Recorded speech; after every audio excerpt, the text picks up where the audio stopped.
GM, le Bitcoin tourne en ce moment alors que je vous parle aux alentours des 68 000 dollars. On est sur le point potentiellement de dépasser les 70 000 dollars et pourquoi pas aller taper la TH d'ici quelques jours, voire la semaine prochaine avec les élections américaines. Dans cette vidéo, on va faire le point sur le marché crypto. On va voir un petit peu les altcoins, le Bitcoin, les crypto-monnaies en général. Et par la suite, on va faire un point sur les actus crypto. Vous allez voir, il y a pas mal de choses assez intéressantes. Donc reste jusqu'à la fin de la vidéo et n'oubliez pas de t'abonner, d'activer la cloche et laisser un like pour ne rater aucune de mes prochaines vidéos. Avant tout, je tenais à remercier Crypto News qui est le sponsor de ma chaîne YouTube. Crypto News, c'est quoi? C'est le meilleur site d'actu crypto francophone sur Crypto News. Tu auras pas mal d'actu altcoin, Bitcoin, ETH. Ça fait 8 ans qu'ils sont sur le marché, ils ont pris de 250 guides et articles. Il y a pas mal de prix, c'est le même coin, il y a pas mal d'articles, que ce soit sur MicroStrategy, sur le Bitcoin, sur Elon Musk, que ce soit sur Chainlink, XRP. Bref, il y a beaucoup de choses. Il y a aussi des outils, des compatibles exchange, des guides, des vidéos gratuites. Bref, tu as pas mal de choses pour te perfectionner en crypto. Donc si tu veux jeter un coup d'œil à Crypto News, tu as le lien en description et un commentaire épinglé. Le marché crypto en monthly est assez bullish. Comme on peut le voir, on a SPX qui a fait 1800%. Ce mois-ci, SPX qui est un meme coin qui a explosé suite au speech de Mourad pendant Token 2049. On a Gnosis Safe qui a aussi explosé 104%. On a Mew, Popcat, Mog qui sont aussi des meme coins. Dans tous les cas, si vous regardez bien, la plupart des crypto-monnaies qui sont dans le vert sont des meme coins. On a PP, Bonk, Shib, Mog, Mew, Popcat, Brett, Floki, Doge, et je peux continuer comme ça pendant longtemps. Si on se met en weekly, on peut voir que c'est quand même assez intéressant, surtout qu'en ce moment on a une nouvelle méta sur les meme coins IA. Donc en fait ce sont des intelligences artificielles qui vont diriger la communication sur les réseaux sociaux. Ce n'est pas une humain qui tweet, c'est une IA. Alors ça a pris pas mal de temps de s'implémenter parce que les gens ne comprenaient pas au début, et lorsque les gens ont commencé à comprendre ce qu'il y avait derrière, en sachant qu'il y a pas mal de variantes comme Xavier par exemple, une crypto-monnaie où on a en fait la vie d'un jeune homme de 18 à 72 ans et ce en 108 jours, et chaque demi-heure il y a un post. Bref, ce type de crypto-monnaie est en train d'exploser. Après voilà, ça reste assez risqué, donc faites attention. On a le Ape qui a annoncé sa Layer 2 qui est aussi en train de performer et qui corrige parce que les gens prennent leur profit. On a Radium, le token Radium du DEX de Solana qui est en train de péter. On a Popcat qui a pris 10%. On a Safe, on en a déjà parlé. On a Jupiter 20%. Pourquoi on a Ray et Jupiter qui sont en train d'exploser? Solana pourrait très facilement flip ETH pendant ce bull run, mais on va y revenir plus tard dans cette vidéo. On a Mantra qui a pas mal performé pendant un bon moment. Si on se met en année, comme on peut le voir, il a vraiment très bien performé. On est sur pratiquement x 150 depuis le début de l'année, donc c'est normal qu'il corrige. Cette semaine, moins 16%. Dans tous les cas, si vous regardez bien, le marché commence à s'agiter depuis maintenant quelques semaines. On a des élections qui vont avoir lieu du coup la semaine prochaine, le 5, donc dans 10 jours, c'est dans une semaine et demie. Donc le marché risque d'être plutôt volatile dans les prochains jours. Faites attention, surtout que plus on avance dans le temps et plus on se rend compte qu'en réalité les mêmes coins vont très probablement prendre le dessus sur tous les altcoins qui ont une technologie, et honnêtement ça se ressent sur le marché. Mais c'est quand même assez plaisant de voir qu'en réalité tout ce que j'avais dit pendant maintenant de nombreux mois, que les mêmes coins allaient performer, etc., c'est en train de se faire alors que je vous parle. Et encore plus depuis que Mourad a eu ce speech pendant le Token 2049 et a littéralement mis un gros coup de pied au même coin. Le Bitcoin se situe alors que je vous parle aux alentours des 67 900, donc 68 000 pratiquement. Ici, on a quelque chose qui est assez intéressant en weekly, c'est qu'on a comme une espèce de bull flag ici. Donc on a eu cette hausse, on a le fameux bull flag, et on a comme une impression qu'on a essayé de péter à la hausse. Donc à voir comment on ferme cette bougie en fin de semaine. Donc lundi on aura une nouvelle bougie, à voir si on reprend sur du vert, et là ça risque d'être assez intéressant parce que c'est cassage d'ATH instantanément. Par contre si on se met directement en quelques heures, on va se mettre en 4 heures ici, on peut voir que le Bitcoin est quand même bullish en ce moment. Par contre voilà, faites attention, on a une petite bougie ici en 4 heures qui est particulièrement moche ici. Ça pourrait être une bougie qui annonce un retournement de marché. Moi ce que je vois ici, c'est par exemple si je trace rapidement un petit flag ici en prenant des trendlines, on peut voir que potentiellement on pourrait aller chercher les 65 000 voire 64 000 ou même beaucoup plus bas 61 000 dans les prochaines semaines. Mais selon moi, je pense qu'on arrive vraiment à la fin de ces petits crashs. Après, ça me choquerait pas qu'on redescende potentiellement aux alentours des 58 000 pour aller chercher la liquidité qui se situe potentiellement à cet endroit ici. Tout peut arriver. Pour le moment, c'est un petit peu bullish dans le sens où en weekly, on a pratiquement break, on attend la clôture de la bougie. Mais en 4 heures, voilà, on a ici, comme je vous l'ai dit, la petite bougie qui annonce potentiellement un retournement de marché. Si on trace ici une trendline et qu'on check potentiellement où c'est qu'on pourrait redescendre. Ici, on a eu une bougie qui annonçait un retournement, comme on peut le voir ici, un petit dump, retournement en monte. Ici, pareil, bougie de retournement, hop, on remonte. Potentiellement, ici, vu qu'on a la bougie de retournement aussi, pareil, on pourrait redescendre du coup dans la zone des 65 000 aux alentours de lundi, voire mardi. et potentiellement rester dans cette zone-là ou pourquoi pas remonter par la suite aux alentours des 68 000, aux alentours du 30 octobre et voir par la suite comment ça se passe en sachant que voilà, je pense que 2 à 3 jours avant les élections, le Bitcoin pourrait vraiment s'agiter de façon très volatile, donc faites attention. Et si on trace deux trendlines très rapides, donc une trendline qui a pris du coup plusieurs tops ici, ici et ici, un bottom, on a eu du coup ce fameux flag qui a pété du coup à la hausse, on a eu notre pullback ici, on repart, potentiellement on pourrait rebondir une à plusieurs fois sur cette ligne en espérant ne pas la casser et descendre aux alentours des 550 milliards sur le marché des altcoins. Ce serait un petit peu bizarre, mais honnêtement, si c'est nécessaire avant ou un petit peu après les élections, pourquoi pas, en sachant que si Trump est élu, déjà premièrement on va avoir un pump d'euphorie et potentiellement par la suite un sell de news, parce que vous savez en crypto c'est buy the rumor, sell the news. À chaque fois qu'on a une rumeur, les gens achètent. Lorsqu'on a la nouvelle, ça vend. C'est à chaque fois pareil. À voir comment ça va se passer, mais je pense que le marché crypto pourrait péter au moment des élections, après une petite baisse parce que c'est le sell de news, et par la suite repartir et reprendre des couleurs. Donc voilà, je suis pas trader comme vous l'avez vu, c'est vraiment très approximatif. Je vous explique ça de façon très simple, pas à se prendre la tête, mais c'est plutôt raisonnable. Donc potentiellement un retour aux alentours des 65 000 dans les prochains jours, c'est faisable. Et après voilà, si on peut descendre un peu plus bas, 65 voire 62 000, pourquoi pas. Dans tous les cas, on aura le droit au sell de news, donc faites attention. En sachant que l'alt season n'est toujours pas prête d'arriver, donc ce qui se passe actuellement, c'est rien par rapport à ce qui va se passer dans les prochains mois. Si on se met en weekly, ici, on peut voir qu'en fait, une alt season, comme ça a été le cas en 2021, donc en mars et octobre ici, une alt season se déclenche lorsque la dominance du Bitcoin est quand même assez faible, donc aux alentours des 40%, voire un peu plus bas. Ici, comme vous le voyez, la dominance du Bitcoin continue à grimper, donc les gens continuent à acheter du Bitcoin, etc. Lorsque le bull run va commencer, qu'est-ce qui va se passer? Les gens vont prendre leur Bitcoin, tout reverser sur les altcoins, et c'est là où la dominance du Bitcoin risque de baisser et potentiellement du coup déclencher l'alt season, ce qui va faire péter tous les altcoins. Donc tant que vous voyez la dominance du Bitcoin grimper,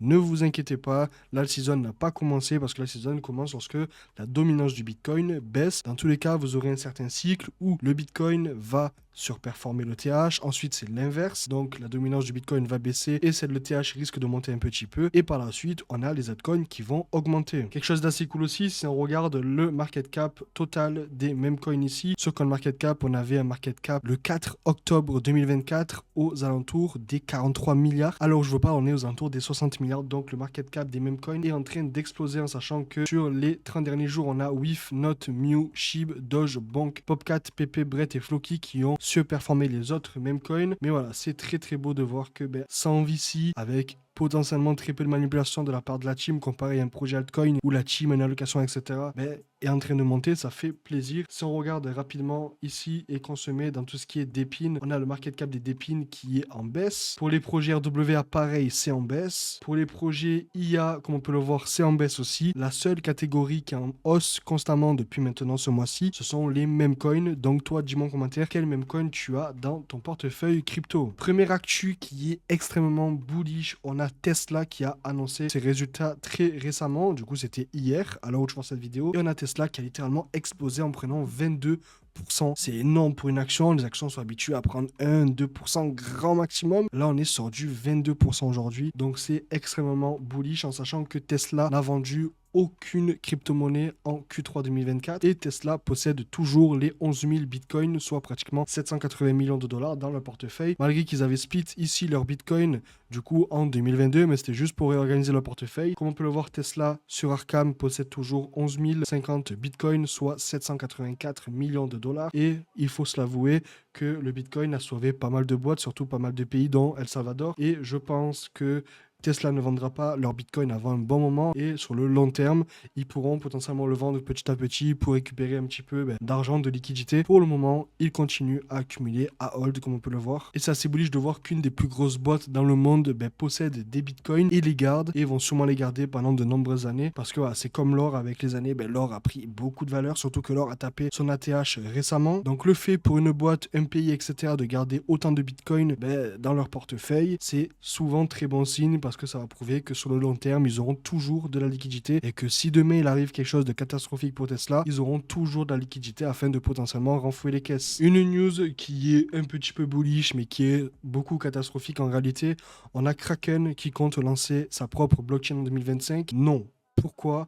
parce qu'on en a marre de voir des L2, tout le temps des L2. On a tout le monde qui lance des L2. Il y a trop de L2, littéralement trop de L2. Il y a très peu de L1 qui sont utiles. On a quelques L1 qui sont pas mal. Allez, on va dire Avax, Solana, ETH et encore, c'est tout. Ok, les L2, il y en a trop. Arbitrum, Optimism, on a aussi Blast, on a Polygon, etc. Bref, une L2 de plus, c'est saoulant. Je ne pense pas que cette L2 va avoir beaucoup de volume, à moins qu'il y ait un airdrop, à moins qu'il se passe quelque chose d'assez intéressant dessus. Mais je pense pas que ce sera le cas parce que la seule blockchain d'exchange qui marche et qui peut marcher dans le temps, pour moi, c'est la BNB Chain. C'est d'ailleurs sur cette blockchain que je garde mes stables, etc. Parce qu'elle est pas chère, rapide, c'est efficace, c'est à Binance, donc c'est solide. Mais voilà, honnêtement, un exchange de plus qui lance une L2, donc faites attention, gardez quand même un œil dessus au cas où s'il y a un airdrop à farmer. Si vous voyez qu'ils ouvrent les portes à du testnet, etc., allez farmer, faire un peu de volume, mais c'est tout. Parce que voilà, je pense qu'ils vont se faire trash et ça va finir en chain phantom. Quelque chose aussi assez drôle, ou pas, on a du coup sur Polymarket, qui est un site pour parier en quelque sorte sur la victoire de quelqu'un, etc. On a un pari entre Trump et Harris, du coup, qui va gagner les élections américaines, et on a surtout accès à une map des États-Unis où on peut voir approximativement quel État supporte qui, et on a Trump qui a 65% du territoire américain. Comme on peut le voir, Trump c'est rose, Harris c'est bleu, et on a beaucoup de rose, rose-rouge, ça dépend comment vous le voyez. C'est déjà joué. Trump va sûrement passer président des États-Unis. Et vous savez, l'équipe qui a derrière Trump, on a Musk, on a Zuckerberg. Bref, c'est vraiment énorme. C'est pour ça que j'ai dit que le marché risque de péter au moment où Trump est élu. Après, on aura du coup ce fameux set de news. Donc, soyez prudents. Moi, ce que je crains, c'est qu'il se passe quelque chose d'un petit peu tragique avec Trump. Je vais pas dire le terme, mais malheureusement, voilà, ils ont déjà essayé à plusieurs reprises. Et je pense que s'ils réessayent, ils risquent de ne pas le rater. Même si Trump, il a beaucoup de sécurité, etc. C'est vraiment le truc que je crains parce que si ça arrive, croyez-moi que le marché crypto va prendre une claque pas possible, en sachant que même si Trump a du coup 65% du territoire dans sa poche entre guillemets, on a Kamala Harris qui dit comme quoi elle va augmenter le taux horaire. En fait, c'est voilà, elle veut monter la paye horaire minimale à 15 $. Donc bon, est-ce que bon, c'est utile parce que maintenant qu'elle a perdu,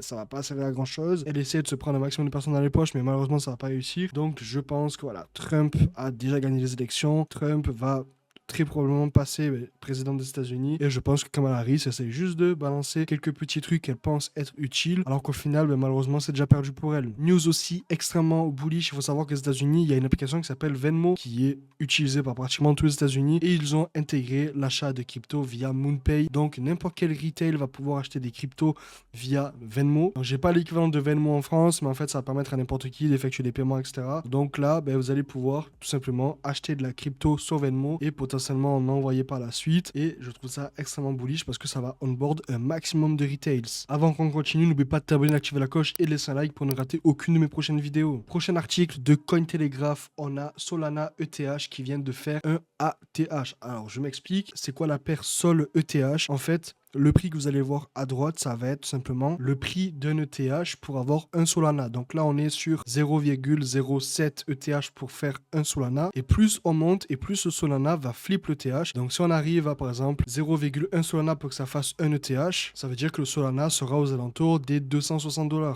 En sachant qu'on a quelque chose assez surprenant, si on regarde sur Defilama, qui est un agrégateur de données dans la DeFi, on a ETH ici, on a la TVL qui est la Total Value Locked, qui est littéralement en train de baisser depuis maintenant mai, en sachant que le volume aussi n'est pas terrible. On a les frais aussi qui sont pas terribles du tout. On va enlever le reste sauf la TVL, on va garder le volume. Vous voyez que le volume et la TVL sont en baisse, et si on se met sur Solana ici, on a la TVL qui est en pic, le volume aussi qui est en pic ici. On a les frais générés par Solana qui sont aussi en pic, le revenu de Solana qui est en pic. Bref, je pense que pendant ce bull run, Solana peut flip ETH. C'est-à-dire qu'au prix actuel, on a du coup l'ETH qui a un market cap à 300 milliards, Solana qui a un market cap à 81 milliards. Donc en termes de market cap, on a Solana qui est 3,7 fois moins capitalisé que ETH. Donc on pourrait voir potentiellement un Solana aux alentours des 600 $ pendant le prochain bull run, dans le cas où Solana dépasserait ETH et dans le cas où le market cap reste le même. Dans tous les cas, c'est très probable, je vous l'avertis. On a tout ce qui se passe dans la crypto, pratiquement se passe sur Solana, la DeFi sur Solana est en train d'exploser. L'utilité de Solana est juste incroyable. Je pense que Solana peut très facilement flip ETH et devenir le prochain ETH. Pendant ce temps-là, on a de plus en plus de whales sur Bitcoin, comme on peut le voir ici. On a les whales qui ont commencé à exploser depuis janvier 2024 et ça ne s'arrête pas. Donc les whales sont en train d'accumuler du Bitcoin en vue du prochain bull run. Si vous n'êtes pas assez bullish, je pense que c'est l'article qu'il vous faut pour prouver que vous n'êtes pas assez bullish, parce que pendant que vous